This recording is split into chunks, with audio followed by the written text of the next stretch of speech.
Halo Sobat Sinau Bumi, kembali lagi di acara Sabtu, saatnya bicara batu. Kali ini masih dengan narasumber yang sama, yaitu Kak Oki Ferdiansa. Saat ini kita kedatangan tamu rekan-rekan Sobat Sinau dari beberapa kampus geologi. Rekan-rekan dipersilakan memperkenalkan diri. Halo semua, nama saya Pramucayadi, saya dari Teknik Geologi SAKFIN Yogyakarta, angkatan 2016. Halo Sobat Bumi, perkenalkan saya Nur Alif dari Teknik Geologi UPN Veteran Yogyakarta. Halo sahabat Sinau Bumi, perkenalkan nama saya Hasan, saya dari ITNY angkatan 2014. Baik, waktu dan tempat saya persilakan kepada Kak Oki, monggo Kak. Ya, terima kasih waktunya para rekan-rekan dan sobat Sinau Bumi ya. Selamat bersinau tentang bumi ya. Karena kita masuk di lanjutan dari yang kemarin-kemarin, kita pertama membicarakan tentang magma, kemudian batuan beku, gunung api secara ringkas, kemudian tentang mineral dan kristal. Kemudian sekarang kita coba membahas secara sederhana tentang mineral itu ya, mineral. Oke. Kemarin sudah kita ketahui bahwa mineral itu adalah kristal alami, ya, kristal alami, di mana kristal sendiri adalah padatan, ya, yang tersusun atas keteraturan dalam rumus ikatan kimianya atau molekulnya di dalamnya, ya. Jadi contoh SiO2 adalah kuarsa, kemudian dia ada ikatan ionik antara Si dan oksigen dalam gugus tertentu, ya. Orang yang nanti bahasa ilmiahnya disebut ikatan tektosilikat mengikat menjadi sebuah mineral. Jadi satu ini kemungkinan besar rumus kimianya hanya SiO2, tidak bisa nambah yang lain. Kalau ditambahkan yang lain maka akan menjadi mineral yang lain. Ya. Oke. Untuk memahami mineral, karena mineral adalah kelompok tersusun atas organisasi sebuah kelompok senyawa atau molekul atau kimia, maka kita harus memahami tentang kimia. Kimia apa? Kimia utama. Ya, kimia utama. Di sini dalam bahasa orang geologi biasanya disebut sebagai unsur utama, atau biasa juga bahasa gampangnya biasa disebut sebagai major oxide atau oksida utama. Oksida itu maknanya oksigen. Nanti ini adalah unsur X-nya. Oke. Jadi dalam memahami mineral kita mengenal ikatan oksigen, ya. Jadi memang di bumi ini kebanyakan oksigen berperan, ya, bahkan sampai pembentukan mineral. Oke. Ada berapa kira-kira unsur utama itu? Kita hitung satu-satu. Ya. Yang pertama adalah, saya geser dulu ya. Susah nulisnya. Yang paling banyak di alam itu adalah SiO2, silika. Jadi cara menghafal lebih ini. Walaupun kita tahu tabel periodik itu mungkin ada lebih dari 150 elemen, tapi yang membentuk oksigen atau oksida ya tidak banyak, ya. Salah satunya adalah ini. SiO2, kemudian ya Al2O3, aluminium, ya. Yang ketiga besi, FeO, ya, atau ikutan yang lain adalah Fe2O3, ya. Ini yang disebut ya Fe2+, ini disebut Fe3+. Jadi di dalam ada dua, ya. Kemudian keempat itu adalah Mg, magnesium. Yang kelima adalah Mn, tapi ini sedikit ya. Ini tidak urutan dalam komposisi, tapi hanya ini aja ya. Kemudian ada kalsium, kemudian ada natrium, kemudian apa lagi? Ada titanium, kemudian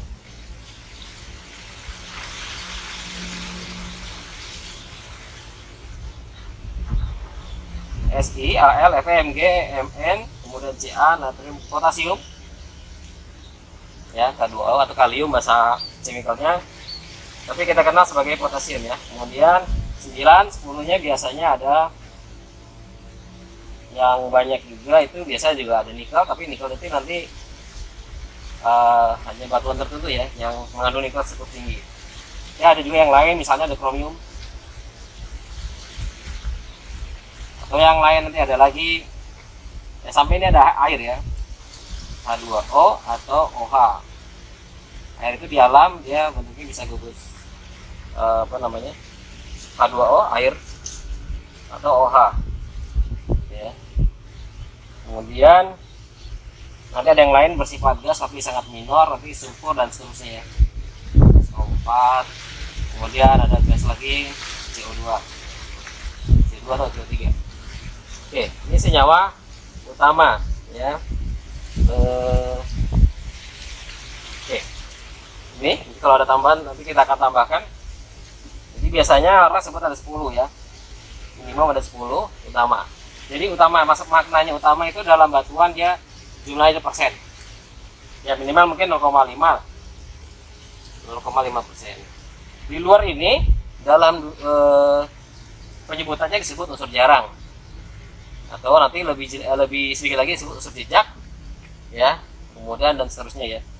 Hanya ada sekarang istilah rare earth element, unsur bumi yang jarang, rare ya, jarang. Makna jarang itu nggak sampai persen, biasanya ppm, dan tempatnya hanya khusus. Oke, ini adalah dasar utama kita memahami mineral ya. Ya, dalam semua ini, tapi dalam yang membentuk sebuah mineral ini nanti biasanya akan membentuk kita nyebutnya senyawa kompleks ya, senyawa kompleks ya. Dia bisa biasanya nanti berupa kation dan anion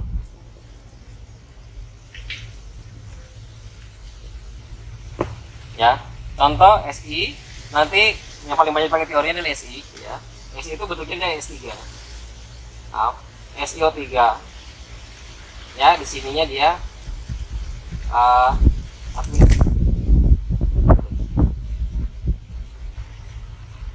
ya, nanti dia dikenal dengan gugusan, nanti bentuknya seperti piramid gitu. Si di tengah, kemudian nanti ada oksigen 3 ya. Dia bentuknya kurang lebih seperti inilah ya. Nanti tinggal diganti gambar 3D-nya dari internet. Oke, kemudian dan seterusnya semua punya ya, Al2.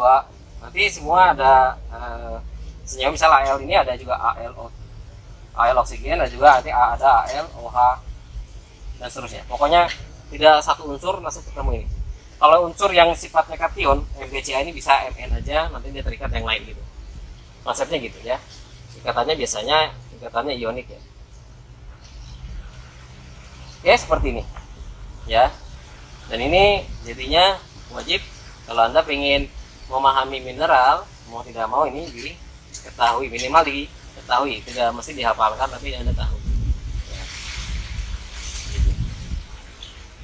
Oke, nah dalam unsur-unsur ini ya, nanti kan ada mineral kemarin, ada salah satu sifat fisiknya kita yang gampang itu adalah warna. Oke, apa pengaruh warna terhadap unsur ini?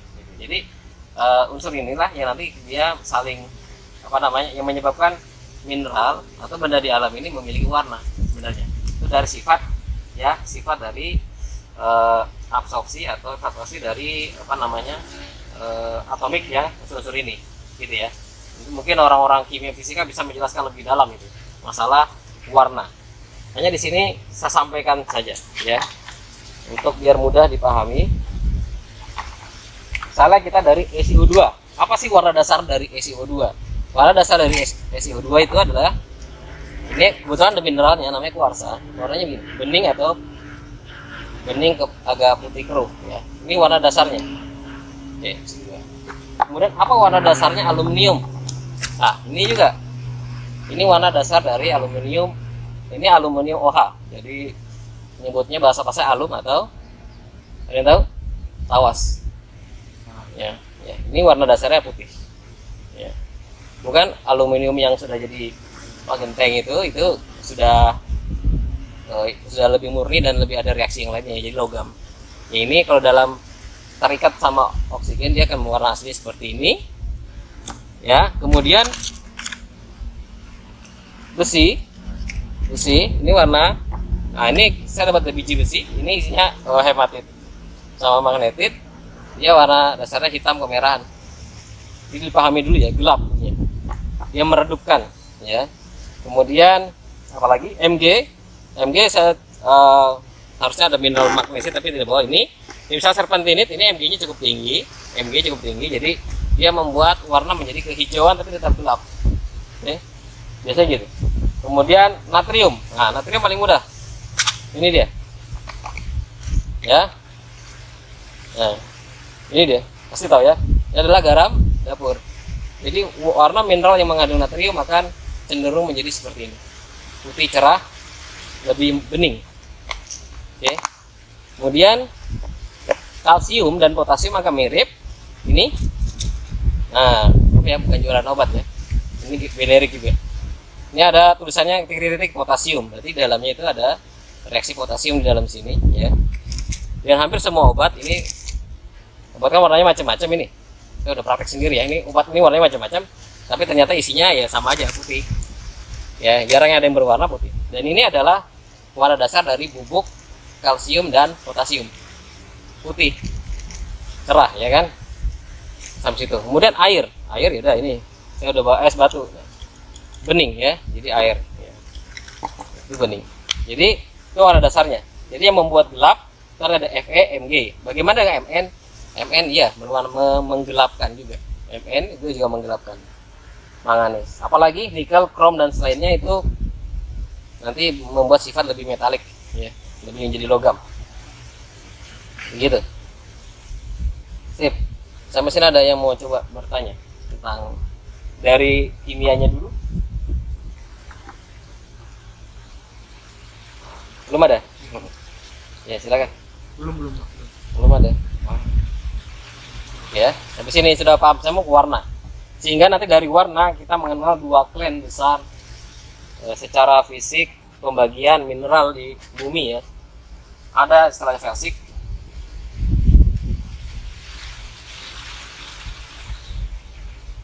Felsik ini sebenarnya kepanjangan dari felspar silisik gitu ya. Ini silika ya, silika atau felspar ya itu. Felspar tapi jelas ya felspar. Kemudian ada mesik. Ma ini magnesium ya. F ini ferrik besi. Kalau ini tadi ini felspar itu terkenal dengan alkali dan aluminium, kemudian ini Esi-nya ya kan. Jadi ini yang berwarna cerah putih, lebih putih, ini berwarna gelap. Jadi di dalam itu dibagi dua seperti itu, ada yang cerah dan gelap. Ini ada yang putih, kemudian ada yang gelap, felsik dan mafic. Kenapa bisa beda? Ada yang gelap, ada yang cerah. Itu namanya jadi jelas. MgFe, kemudian ini adalah. Jadi ini yang membuat gelap. Oke, yang lainnya membuat cerah. Kecuali yang ini. Jadi karena ini unsurnya di bawah 1% biasanya. Jadi dia nanti membuat sifat lain lah, ya. Gitu. Jadi yang ini banyak, yang putih ini pasti semuanya ada silikanya, tapi dia ada Al2-nya, pasti ada Ca atau Na atau potasium ini. Yang putih. Yang hitam dia ada FeMg plus minus Fe, Mn maaf. Kemudian silikat. Seperti itu. Adapun peranan air nanti kita jelaskan di penjelasan selanjutnya ya. Nah, dari felsik mafic kita masuk felsik.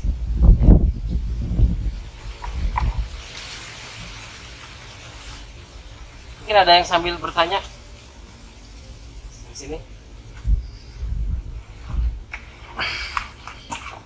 Kita masuk ke felsik.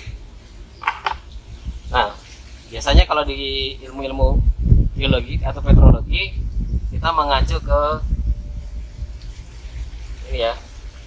Nanti kita jelaskan felsik mafic tapi berdasarkan konsep dari bapak ini. Ya, ini nama orang Norman Levy Bowen. sudah meninggal pastinya. Sudah meninggal pastinya. Dan ini termasuk mungkin bapak petrologi kali ya. Jadi yang mendalami mineralogi dan petrologi dari awal. Di dalam labnya lab geofisika, labnya lab geofisika ya. Anda bisa searching ini di Wikipedia, ya, sejarahnya cukup menarik. Kemudian di tahun 1922 inilah yang membuat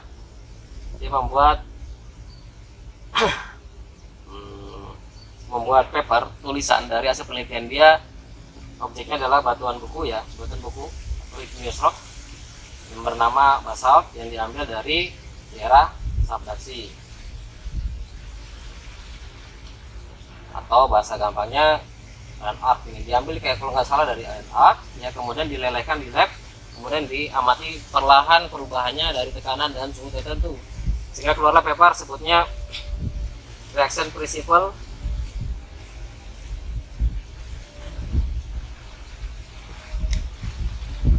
ya.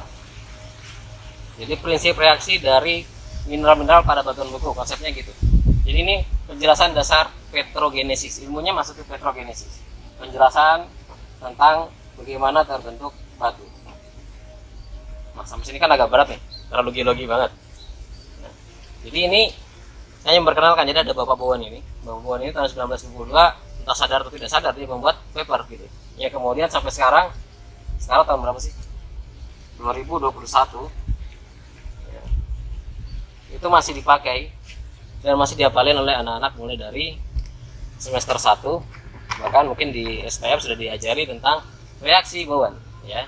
Kalau saya sarankan kepada kawan-kawan sobat Sinobumi, ketika mempelajari reaksi Bowen series, silakan diambil paper aslinya biar Anda paham makna tujuannya dia membuat ini.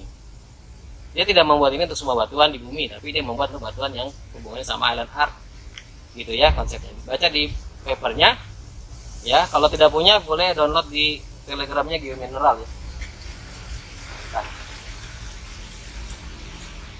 nanti ada papernya di sini banyak ya. Kalau kita mau adakan bedah paper Bowen silakan, nanti kapan-kapan siapa yang mau ini. Tapi yang jelas kita butuh orang ahli kimia fisika, karena zaman dulu tuh geologis luar biasa, dia sangat ahli kimia fisika. Kalau zaman sekarang ahlinya ngitung saldo aja ya. Oke, kita hapus dulu ya. Nah ya, ada segitiga seperti inilah gampangannya.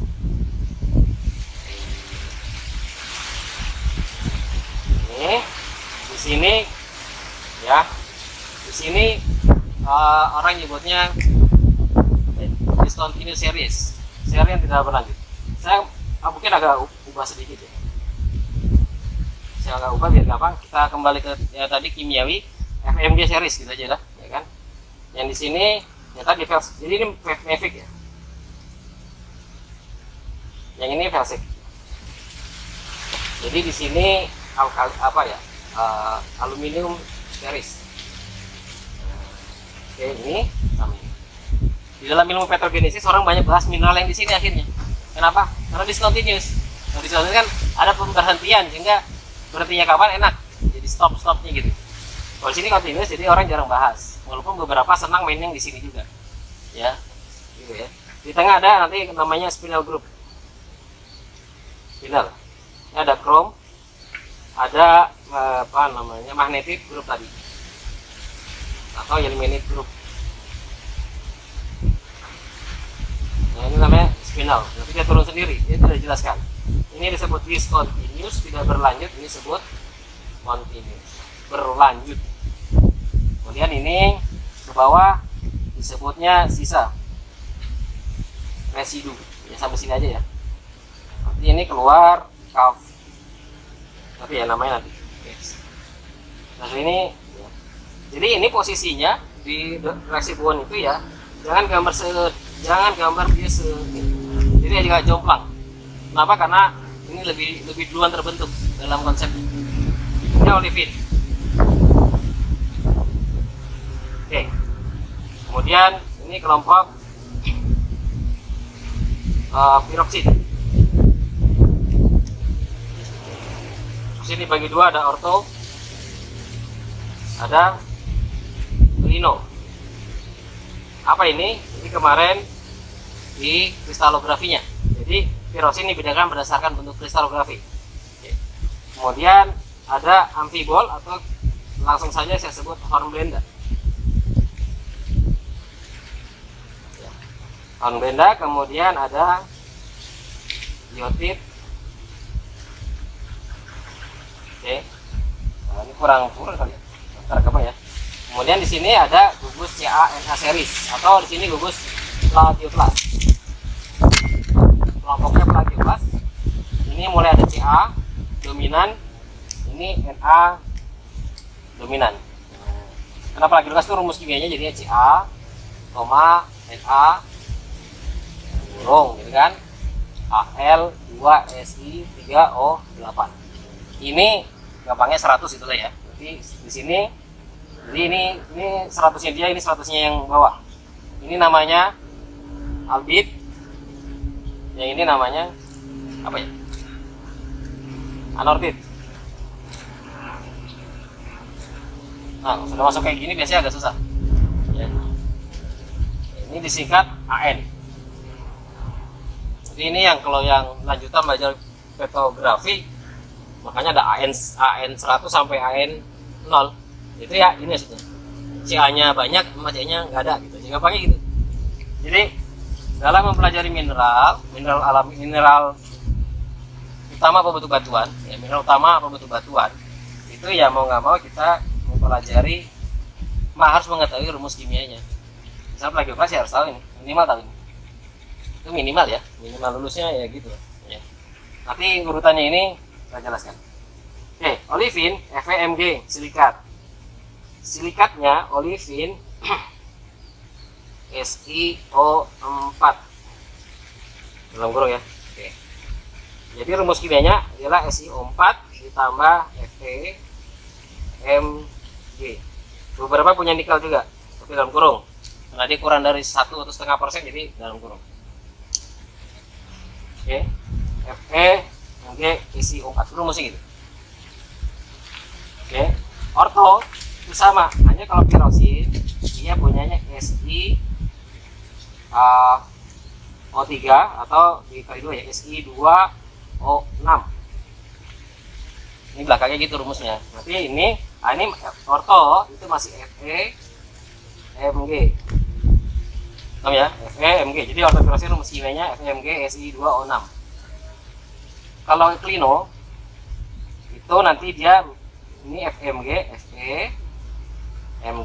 sama ya, tapi dia minta tambahan kalsium. Paham ya? Oke. Kalau ini sama semua rumus kimianya ya, hanya bedanya yang ini 100, yang ini CA-nya 0 berarti, CA 0. Gitu ya. 0 sampai 10. Nanti tengah-tengahnya misalnya di ini ada namanya nanti andesin. Andesin itu nanti dia rumus kimianya seimbang CaNa Al2Si3O8. Ini ya. Sekarang gitu ya. Oke. Jadi yang dimaknai discontinuous itu artinya reaksi selesai. Olivin gitu. Yang dimaknakan continuous reaksi berlanjut. Artinya apa? Kalau dia mau membentuk andesin pada sebuah batuan beku, misalnya ini. Misalnya ini andesin. Ya maka anortit nggak jadi terbentuk. Kita lanjut dulu lah gitu. Putusnya nanti. Kalau ini dia ngambekannya gampang, ya. Saya mau bentuk pirosin, olivin lepas dulu, pergi. Jangan ada di samping saya gitu. Pergi. Terbentuk dia di bawah, di batuan yang serinya lebih basaltik, kita nyebutnya, atau di batuan atau dia sebagai ya terbentuk duluan lah intinya ya. Mau dikeluarkannya di lava atau terbentuk di bawah, yang penting dia sudah keluar lebih duluan. Baru terbentuk yang lain. Sehingga ini urut. Kenapa ini nanti bisa dijadikan ilmu petrogenesis? Karena yang atas tidak bisa ketemu yang bawah, gitu aja. Karena dia tidak berlanjut. Ketika bertemu berarti ada percampuran, ya. Orang keturunan ras A ketemu ras B, gitu kan? Kalau ketemu berarti ada percampuran, ya. Percampuran. Kayak di Jogja ini kan banyak bertemu nih, udah jadi namanya mixing, gitu kan? Ilmunya sederhana, jadi ilmu batuan itu sederhana. Ketika bercampur berarti ada yang aneh. Ini dihafalin dulu. Kemudian Hornblenda. Hornblenda itu ya nanti dia SI ini agak susah ya, 8O22 mungkin ya. Yang jelas gugus SI ini nanti dari perkembangannya SI34 minus itu ya, dia berubah komposisinya. Tapi di sini ini batas ya, ini dia minta tambah air. Nah, atau bahasa kalau di mineralogi dia maksudnya ke OH minus, gugus hidroksid ya, ini ya kan masuk ke sini, jadi ini tambah OH, jadi rumus kimianya gitu. Biotit juga minta tambah OH ya, biotit misalnya Si3O10 mungkin ya, kemudian minta OH 1. Ini rumus kimianya ya. Depannya apa? Karena ini gugus FMG, kita pasang lagi. Ini mempermudah aja ya. Bedanya apa? Ini kan ada CA nih, dia juga minta CA. Ini juga ada. Kalau ada CA, nanti dia punya, kadang-kadang punya Na, kadang-kadang ya. Beberapa mineral ini juga dia masih punya yang dari sebelah ketarik akhirnya, dia punya aluminium dan seterusnya. Ya. Nah, gitu ya. Nah, ini disebut kelompok hidros. Ini disebut anhidros. Hidros itu artinya ada airnya, basah. Ya, ini nggak ada airnya. Nah, itu untuk membedakan komposisi magma. Yang hubungannya kalau sama kebencanaan juga ada. Misalnya Merapi nih. Merapi sekarang di sini ya posisinya. Di sini. Dia banyak sekali klinopiroksidnya, jarang olivinnya. Krakatau masih di sini. Gitu kan? Ya, jadi evolusinya masih panjang Krakatau itu. Walaupun letusannya udah dasar. Merapi sampai situ. Nah, ketika memunculkan mineral ini, itu artinya sudah ada reaksi OH di bawah, artinya magmanya mengandung airnya sangat banyak, sehingga kemunculan hormon ini sangat menakutkan bagi orang-orang vulkanologi. Kenapa? Karena kemungkinan besar akan terjadi eksplosif besar kemunculan hormon. Ya, kata kuncinya kan ini. Jilimunya sederhana kan? Ya.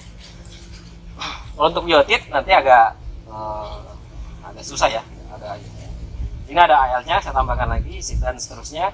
Dan biotit biasanya punya kelompok mika ya.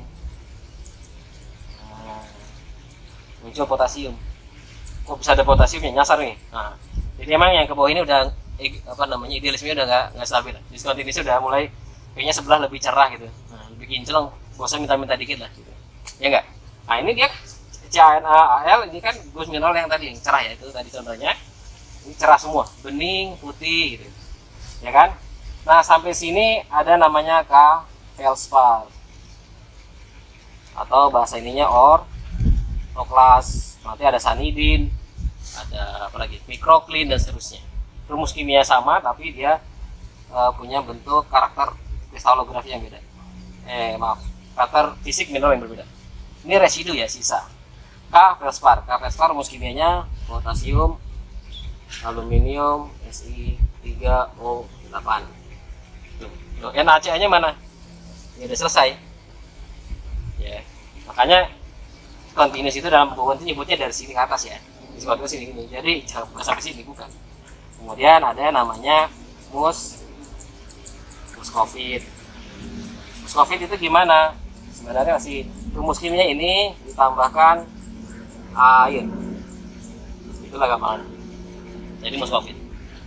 Ya, nanti yang berubah ini, pasti rumusnya ini Si3O10 OH sekian. Kemudian muscovite terakhir adalah kuarsa. Tulisannya. Ini rumus kimianya apa? SiO2. Kenapa bisa ada SiO2 sisa? Karena tadi SiO2 adalah unsur yang paling banyak di alam. Dalam batuan itu biasanya di atas 45%. Kalau dalam batu seperti Merapi itu kemungkinan di 50-an. 53%, 54%. Jadi paling banyak. Yang lain ini di bawah 10. Tadi dia di bawah 10. Jadi pasti sisa. Tapi kapan dia sisa? Ya nanti terakhir dalam evolusinya. Jadi gunung magma itu berevolusi. Ya. Nah, jadi Bohr Resin Series itu untuk menjelaskan profiling mineral yang berapa bentuk batuan yang utama, khususnya di batuan buku tadi yang hubungan sama basalt. Kemudian dari literatur ini dibuatlah teori-teori tentang genetik batuan dan evolusinya dari semua ini. Sehingga zaman sekarang dilihat hornblende, ketemu siapa? Piroksin. Ketemu harus plagioklas. Hornblende atau piroksin, plagioklas dijadikan keilmuan vulkanologi untuk melihat seberapa dalam dapur